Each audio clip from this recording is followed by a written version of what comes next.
देखिए, मृत्युंजय जी ने कहा कि जहाज उड़ना है तो उड़ ही लेगा। अब इससे मुझे जानते हैं रूबिका जी क्या याद आया?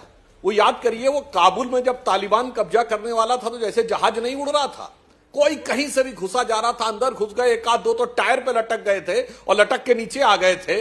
मुझे लगता है कि बगैर योजना के अगर जहाज उड़ेगा तो जहाज ऐसा ही उड़ता है। इसलिए मैं मानता हूं जहाज उड़ेगा, पर हश्र क्या होगा नहीं कह सकते। 2018 में कर्नाटक के चुनाव के बाद बेंगलोर में एक बड़ी भारी रैली हुई थी और सारे विपक्षी दलों ने एकता दिखाई थी। बेंगलोर एरो स्पेस के लिए जाना जाता है, वहां से जहाज ने टेक ऑफ किया और रूबिका जी उसके बाद क्या हुआ? इस दिल के टुकड़े हजार हुए, कोई यहां गिरा कोई वहां गिरा, पता ही नहीं लगा कि वो लैंड कहां किए।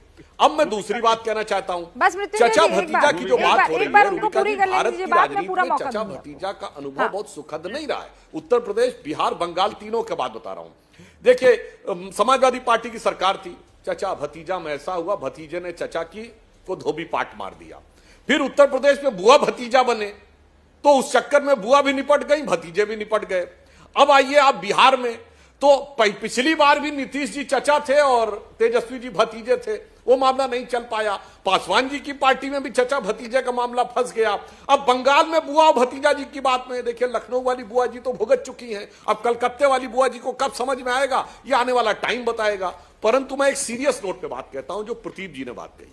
भारत की राजनीति में 3 ही गठबंधन सरकारें रही हैं जिन्होंने केंद्र में कार्यकाल पूरा किया, अटल जी की सरकार और 2 बार मनमोहन सिंह जी की सरकार। वो तीनों सरकारें इसलिए कार्यकाल पूरा कर पाई क्योंकि गठबंधन का नेतृत्व एक राष्ट्रीय दल कर रहा था, और जब तक कोई राष्ट्रीय दल उसके साथ नहीं होगा, जिसका चाहे 2% वोट हो, 4% वोट हो, मगर वोट तो हो उस राज्य में, तभी वह गठबंधन चल सकता है। ये फिजिक्स का सामान्य सिद्धांत है, सेंटर ऑफ ग्रेविटी होना चाहिए। और आज स्थिति यह है कि सिर्फ कांग्रेस पार्टी ही वो सेंटर ऑफ ग्रेविटी बन सकती है, परंतु उनका नेता ऐसा है कि विपक्ष के नेता बड़े हैं, पार्टियां छोटी हैं।